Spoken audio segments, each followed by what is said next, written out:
Реформите во јавната администрација, наместо од суштински законски измени и подобрување на квалитетот на услугите кон граѓаните, почнаа од повисоки плати, но само за функционерите.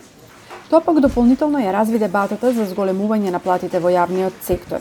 Во некои институции тоа е проследено со штрајкови и блокада на работата.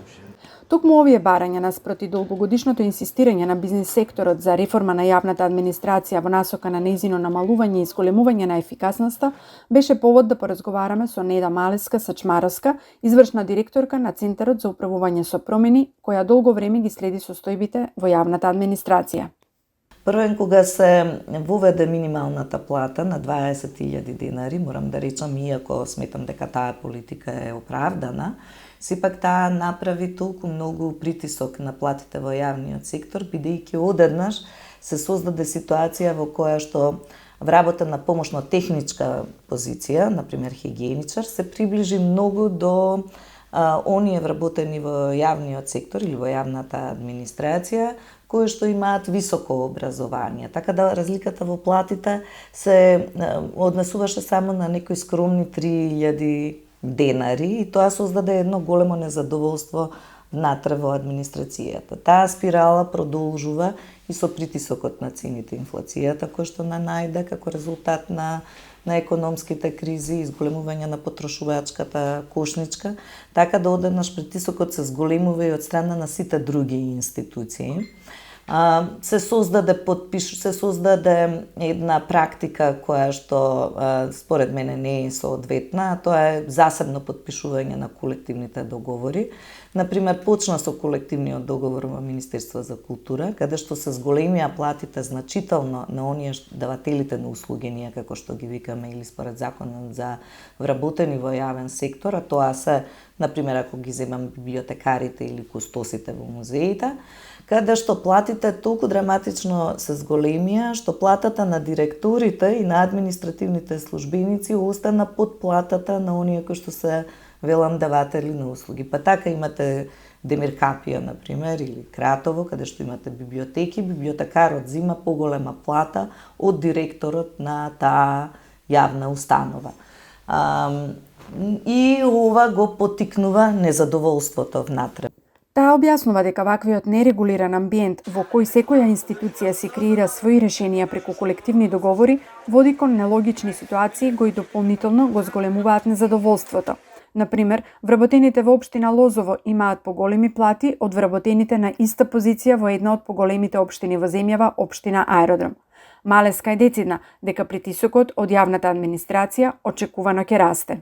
Се во ова предизвикува еден сериозен хаос. Кога ќе се дополни сега и со зголемувањето на платите на функционерите, притисокот кон владата ќе се засили и барањето на синдикатите ќе биде сосема оправдано дека треба и на останатите вработени во јавниот сектор и во јавната администрација, ако сакате, кои што не би добиле овие покачувања, дека ќе треба на некој начин да се изнивелира. Меѓутоа, морам да речам, буџетот е ограничен. Како ќе го сервисираме овој долг ако се зголемат платите на сите, веројатно владата предвидела.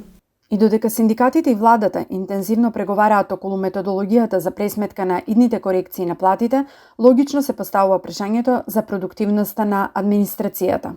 Илузорно е да се мисли дека јавниот сектор може да биде исто толку брз и ефективен како приватниот сектор, првен заради тоа што неколку аспекти го диференцираат приватниот од јавниот сектор.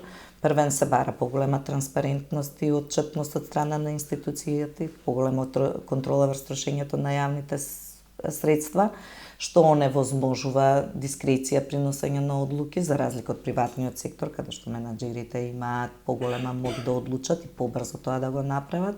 Во јавниот сектор сите овие аспекти на добро управување оневозможуваат па јавниот сектор да биде толку брз и ефективен.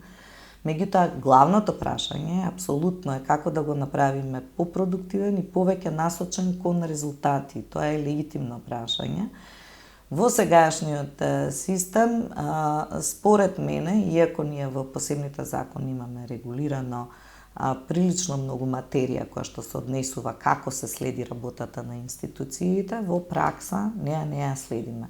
Што испорачуваат институциите за буџетот со кој што управуваат и раководат, колку се ефективни во нивната работа. Моменталните состојби на пазарот на труд покажуваат драстичен пораст на побарувачката на одредени професии и раст на нивните плати, кои според сите прогнози и понатаму ќе бидат во нагорна линија. Од тука и логичната дилема, дали порастот на платите во јавниот сектор, ваков каков што е, голем и неефикасен, ќе може да проложи. Првен, кога ќе се решите да работите во јавен сектор и во јавна администрација, примерно сте се решиле да работите за јавен интерес. Ако сакате пари да заработите, треба да одите во приватен сектор и таму да работите.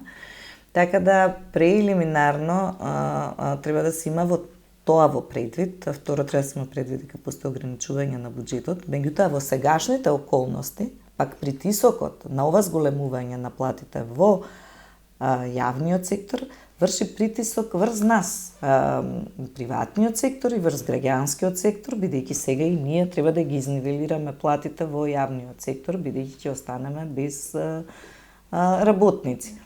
Од друга страна, младите се повеќе бараат, се повеќе, би рекла, наоѓаат работа во услужни дејности кои што се нудат, каде што работат од тука, од Македонија, за странски пазари и каде што платите се исто така прилично високи. Па имам разбирање дека и институциите и владата ќе почнат да се соочуваат сега со притисок ако продолжи овој тренд, да немаат млади луѓе што ќе сакаат да дојдат во администрацијата, иако велам притисок за некои 5-7 години од сега, тоа не е сега во моментот така, односно се уште е актуелен, привлечен јавниот сектор. Малеска вели дека веќе и во администрацијата се јавува недостиг на специфични професии, како градежни инженери, архитекти и слично, за кои приватниот сектор е многу попривлечен работодавач.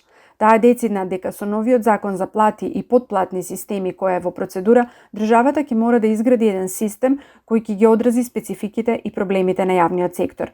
Но во целава приказна не изостануваат ни скандалозните назначувања на функционери кои дополнително ја разјадуваат и онака ниската доверба во администрацијата и нејзината ефикасност.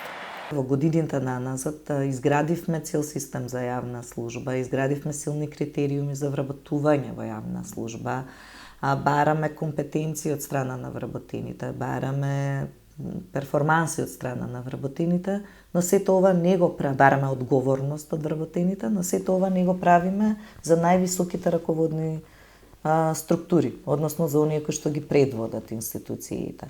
Законот за висока раководна служба често пати дискутиран, често пати ни сите овие години ставен на расправа, па дури и ставен како еден од барањата на Европската комисија и на Сигма и оние кои што ја следат реформата на јавната администрација, да се засили професионализацијата на ова највисоко раководно ниво, за да може да не само по пат на политика, туку да се бараат и стручни лица кои што ќе ги предводат институциите, кои што ќе бидат и кредибилни, со интегритет, и да се засили надзорот врз врз проведувањето на политиките и програмите кои што ги зацртала владата.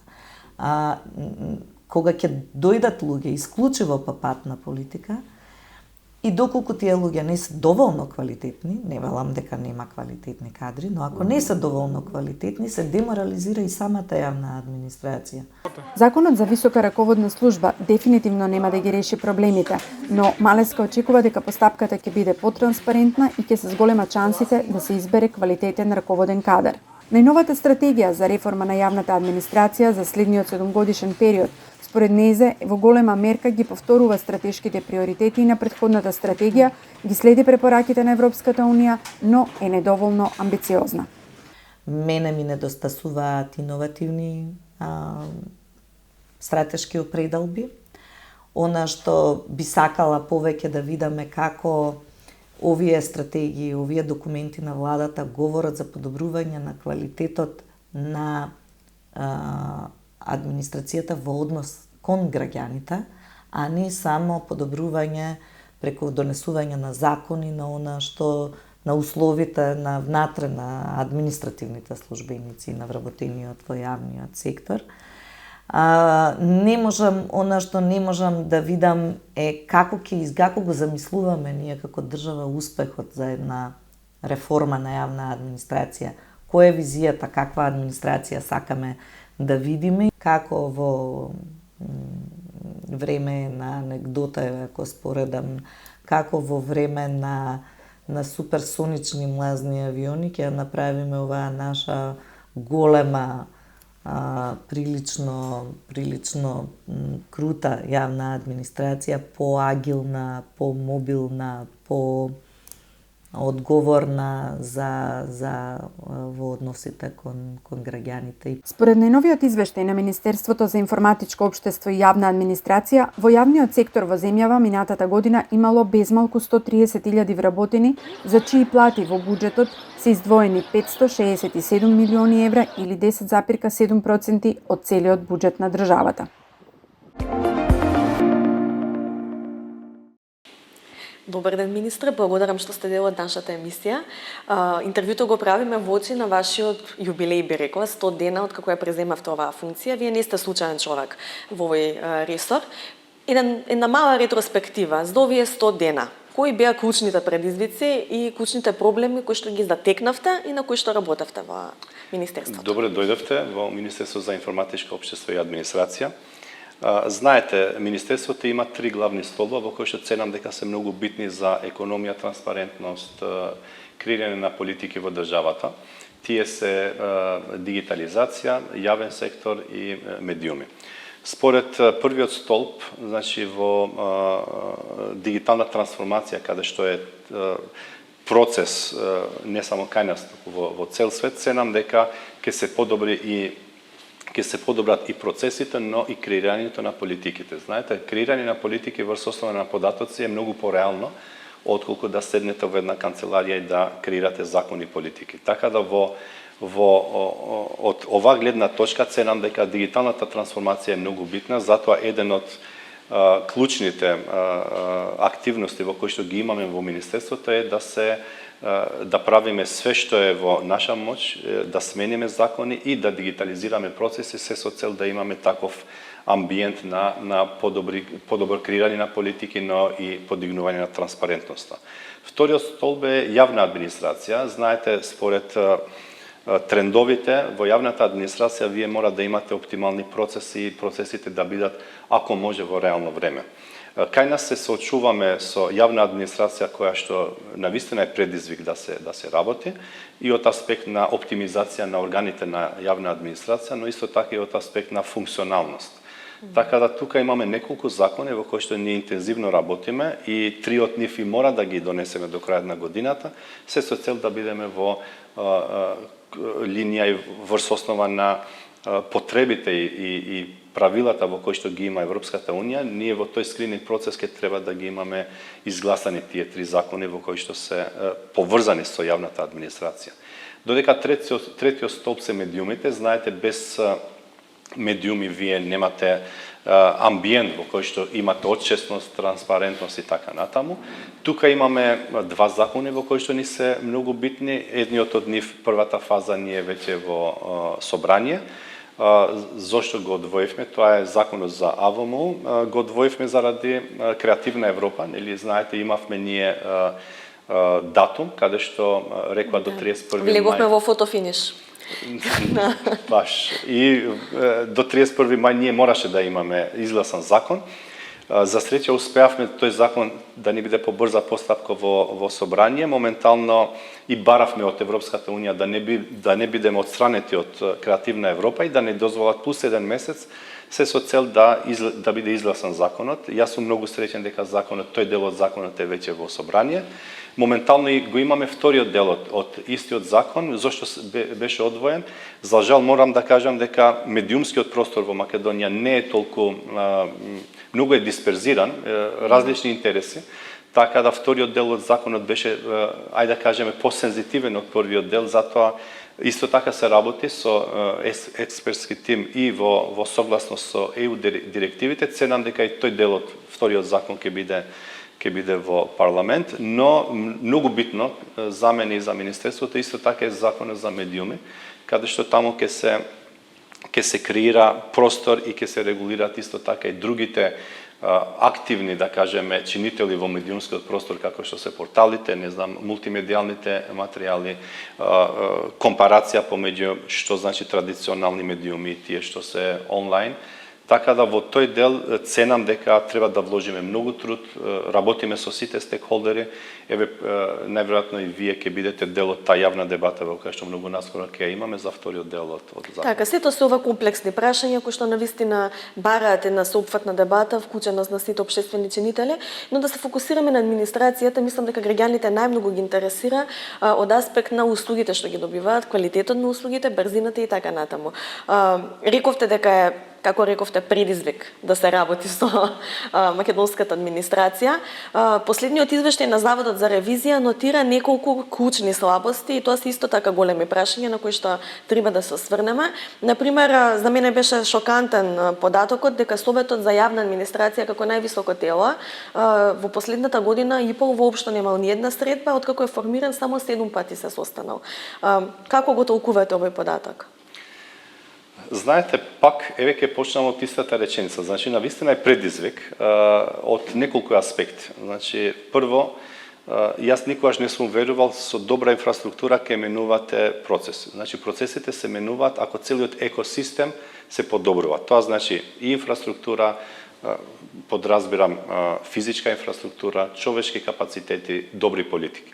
Ако ги имате овие три столба навистина компатибилни една со друга, ќе имате јавна администрација добра и флексибилна и отчетна кон граѓаните.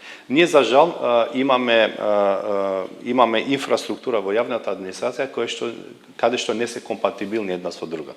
Што сакам да кажам? Вие имате денеска администратори во кои што за жал неколку години не поминале низ обуки и колку и да биле добри пред 10-15 години, тие веќе не се компатибилни со процесите во кои што треба да ги обслужат граѓаните.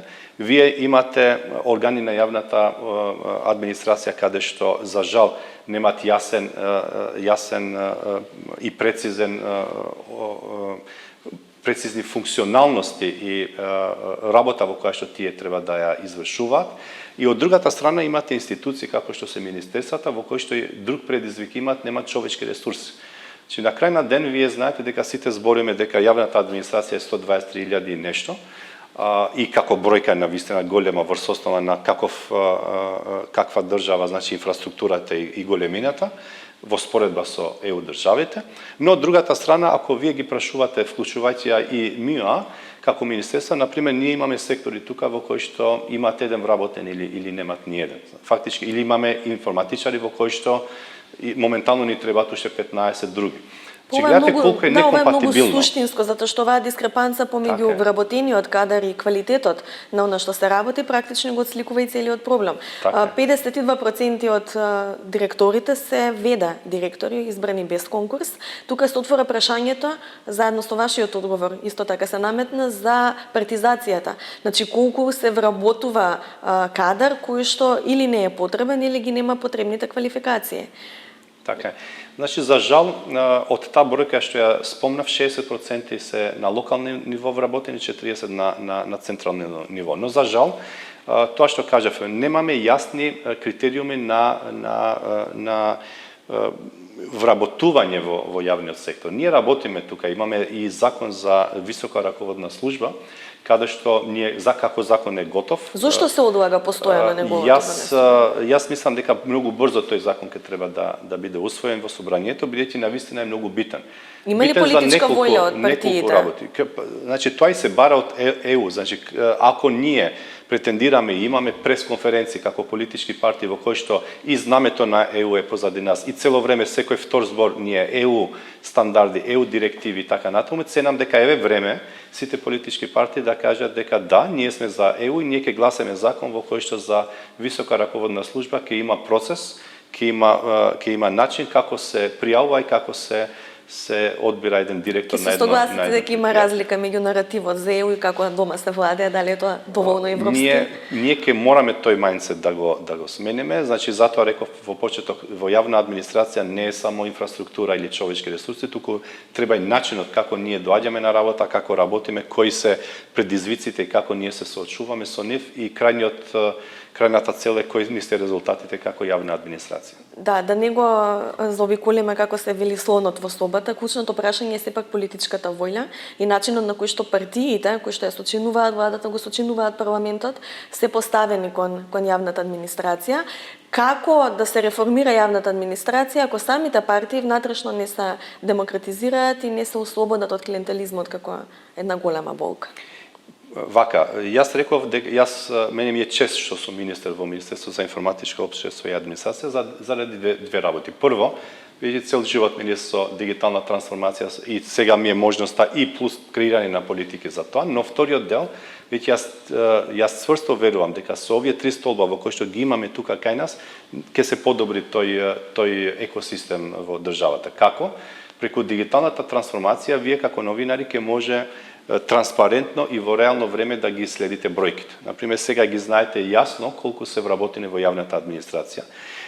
Исто така работиме на визуализација на нив. Имате Open Data порталот во кој што може да имате пристап и да ги видите материјалите. Од другата страна, со тоа, извинете што ќе ве прекинам, министри има кои што ги кријат хонорарците, например, и не знаеме колку се... Ке стигнам до третиот столб, зошто ценам дека преку ова министерство и заедно со вас ке може да се подобри целата ситуација. Во вториот дел, исто така во јавна администрација, ние ги креираме овие политики и тие мора да бидат компатибилни со ЕУ.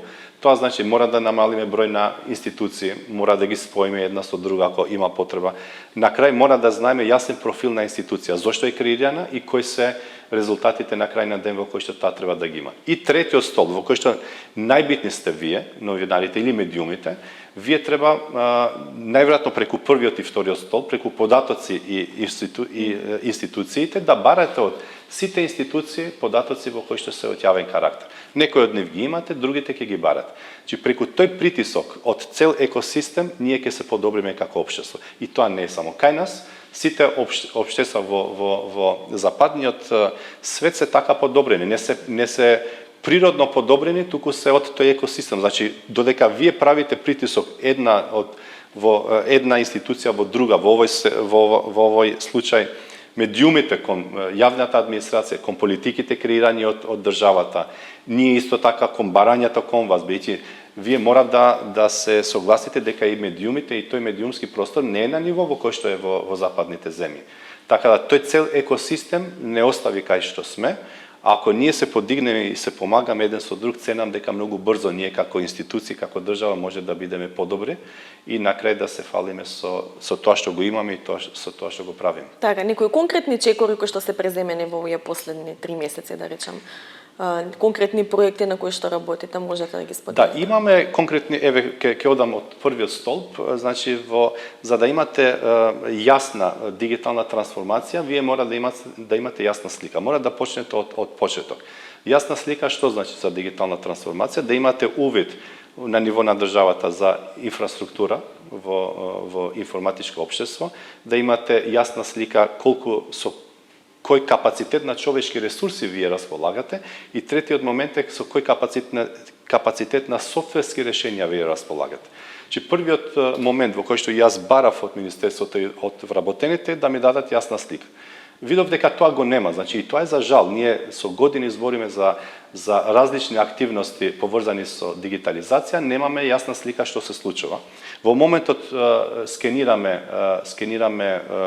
на ниво на државата и на локално и на централно ниво за да имаме јасна слика со овие капацитети како располагаме. Од тоа ќе произлезе кои ќе бидат политиките и акцискиот план за дигитална трансформација и на крај една од битните елементи во кои што јас како министер тука од првиот момент креиравме работна група е за Агенција за дигитална трансформација. Значи преку таа нова институција Агенција за дигитална трансформација, вие ќе можете да имате амбрела на ниво на државата и од аспект на инфраструктура, човечки ресурси и софтверски решенја. Моментално Ќе ги опфаќа таа сите институции? Да, таа ќе ги опфаќа сите институции, ќе бидеме посигурни. Вие денеска знаете дека една од главните теми кај нас е сајбер безбедноста. Тоа е тема во светот, не е само кај нас, но светот има различен пристап и има некаков тип на решение. За жал, ние имаме парцијални решенија. Тоа значи дека секоја институција, како што знае и уме, дава одговорност, дава систем или одговорност на проблемите во кои што се соочува со сајбер безбедноста. И затоа имаме хакирани сајтови кои што за жал, 3 месеци не можеме имаме да институции во кои што има голем предизвик тоа.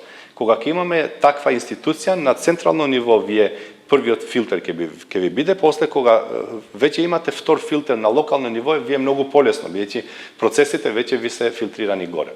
Вториот момент е човечки ресурси. Вие знаете дека ICT и информатичкото општество во сите земји придонесува кон економијата и тоа негде се движи до 10%. Значи со добра дигитална трансформација, освен што ќе оптимизирате во јавна администрација, вие и економскиот момент ќе го подобрите, со тоа ќе се подобри и живењето и вклучително и борбата со корупција, како една тоа ни е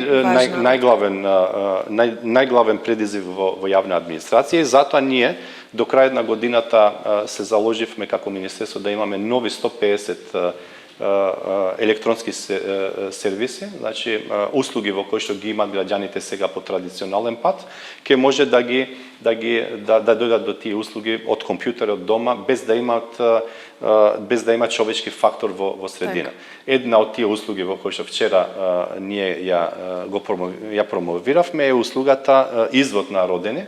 Знаете дека било предизвик за младите родители да стигнат до извод на родени, а тоа значи дека за родителите во тој момент кога имате извод од дете, тоа фактички е го институционализирате детето како дел од државата во која живеете. Да, сега ќе може дигитално. Може дигитално од дома да дојдете до извод. Имате прилично амбициозни планови, ќе речем, ќе ве остават ли да си ги завршите? Затоа што една од клучните забелешки исто така честото менување на кадар, меѓу другото и на министри, не само во вашата област, туку воопшто. И она што е уште пострашно е што политиките на претходниците ретко кога се следат, па така имаме еден тотален хаос во имплементацијата на визијата за државата. Ке имате ли вие можност да ги дореализирате овие проекти? Знаете, работи во кои што не зависат од вас не треба да бидете дел од вашите секојдневни процеси. Верувајте дека тоа воопшто не размислуваме на таа тема ние како кабинет. Идејата е додека сме тука, макар и еден ден, да дадете придонес кон тоа што вие го правите. Вториот момент во јавна администрација, рековте, кои ви се предизвиците и што ќе направите, се тие закони во кои што ќе имаме јавна администрација компатибилна со ЕУ барањата, директивите и стандардите. Да, законот за висока раководна служба е нешто на кое што ДКСК силно инсистира, така што се надевам дека тука и тој притисокот овие регулаторни тела независни ќе може да се искористи. Ако нешто е многу позитивно во овој период, додека јас сум министер во Министерството за информатичко општество и администрација, се барањата од ЕУ и тие, да кажеме, датуми во кои што не ги дават. И тоа ми дава и мене, ајде да кажеме, индиректно сила за да брзо ги решаваме проблемите и тие политички активности во кои што знаат понекогаш, знаете, да одолговлекуваат, тука најверојатно затоа ги бустираме, побрзо стигнуваме до нив. Не е само тоа, имаме неколку закони. Значи имаме закон за плати во кој што исто така е многу битен за јавна администрација. Денеска вие се соочувате со еден вработен во една институција во кој што работниот опис е ист како друг вработен во друга институција, имат различни плати. Така и тоа е предизвик и исто така работиме на тоа. Исто имаме закон за вработени во јавниот сектор, имаме закон за органи на државна управа. Тоа што кажавме, значи ќе треба да се оптимизират и да бидат тие органи на државна управа реално креирани врз основа на барањата и потребите во кои што ги има општеството. И исто така мора да го напоменам законот за архивска дејност, каде што се поврзува со дигитализација, денеска со што се соочуваме? Вие имате дигитален документ, од другата страна некои од институциите вели мора да имате хартиена копија од документот. Така ние мораме и во овој дел да интервенираме за да имаме дигитална трансформација. Јас никогаш не сум верувал во парцијално решение на дигитална трансформација или тоа што сега не се случува. Значи, еве во институција во која што, еве во образование ќе кажеме, немаме дневници, имаме електронски дневник, а од другата страна на принт, значи ги копираат и наставниците пишуваат. Тоа е дупла работа. И вие кога правите дупла работа и вработениот не вие, фактички он треба многу повеќе да работи, а таа креативност во која што треба да има или таа работа во која што тоа време во кое што треба да се троши за процесите во кои што реално бараат активности нема да може да ги оствари. Така да дигиталната трансформација мора да биде некаков тип на револуција, да кажеме од денеска нема хартија, дајте ке работиме све на малку подрастичен пристап еден. Мораме да имаме така, знаете, светот веќе и во близина, еве Албанија имаме јавна администрација без хартија, можеме и ние. Апсолутно, дека можеме, само прашањето е повторно за политичката воља. Благодарам за интервјуто, ќе ја следиме вашата работа, веројатно после 100 дена повторно ќе се видиме. Дел од овие работи кои што ги набројавте не се од сега, датираат од подамно овие проблеми, така што треба навистина политичка воља и посветеност за тие да се надминат. Ви благодарам за времето. Јавната администрација е клучна, не само со водечката улога која ја има за инвестициите, ориентирани кон иднината, и зелените и дигитални јавни добра, туку исто така и за подготвеноста за кризи и социјалната правичност. Истакна Елиса Фереира, комесар на ЕУ за кохезија и реформи, во својот говор на конференцијата поддршка на развој на вештини преку реформи. Според Фереира, јавната администрација се соочува со двоен предизвик, односно мора да обезбеди испорака на услуги кон надвор, додека во исто време се реформира и преквалификува од внатре. Од тие причини, различни проекти за подобрување на вештините на јавната администрација, особено дигиталните вештини, се поддржуваат преку ЕУ инструментот за техничка поддршка. Еврокомесарот Фереира ја истакна и важноста на ПЕЙС програмата, односно програмата за соработка и размена на јавната администрација, преку која во 2023 година 18 земји членки на Унијата ќе имаат можност да искористат придобивки од 70 размени на повеќе од 300 јавни службеници. Ова е прва шема за размена на толку големо ниво и преку неа ќе има трансфер на вештини и експертиза на различни полиња, од даночен систем до податоци за спроведување на законите. Повик за користење на достапните ресурси под директно управување, за покривање на задачите поврзани со интероперабилноста на помалите градови и општини, за да се обезбеди успешна дигитална транзиција на долг рок, упатија членовите на Европскиот комитет на регионите во своето мислење за Законот за интероперабилна Европа, кој е предлог на Европската комисија. Членовите на комитетот ја повикуваат комисијата да усвои појасни правила и да преземе јасна финансиска обврска, за да има сигурност дека локалните и регионалните власти нема да мора да одат над своите можности во однос на обезбедените ресурси за имплементирање на решенијата за интероперабилност. Според комитетот, локалните и регионалните власти треба да го имаат последниот збор за темпото и обемот на имплементација на решенијата за интероперабилност на терен. Инаку Европската комисија во ноември 2022 година го усвои предлог Законот за интероперабилна Европа со цел зајакнување на прекуграничната интероперабилност и соработка на јавниот сектор низ Европската Унија. Законот треба да го поддржи создавањето на мрежа на суверени и меѓусебно поврзани дигитални јавни администрации и да ја забрза дигиталната трансформација на јавниот сектор во Европа. Јавната администрација во земјите членки на ЕУ би можела да биде поефективна и поефикасна, покажа истражувањето на јавното мислење во ЕУ, Евробарометар, спроведено во април, а со цел да се видат размислувањата на граѓаните на Унијата за потребни реформи. Според добиените резултати, повеќе од 45% од граѓаните сметаат дека јавната администрација во нивната земја е сложена и бавна, а за да се зголеми довербата во јавната администрација на нивната земја, таа треба да биде помалку бирократска и потранспарентна за одлуките и користењето на јавните средства. Околу 1/3 од испитаниците сметаат дека поголема комуникација и рационализирана интеракција со граѓаните и подобро квалификувани државни службеници би помогнале да се подобри довербата во јавната администрација. Според истражувањето, речиси половина од граѓаните на ЕУ веруваат дека јавната администрација треба да биде поблиску до луѓето и да користи различни директни канали на комуникација, вклучително интеракции лице в лице, како и да обезбеди појасни информации за процедурите и услугите.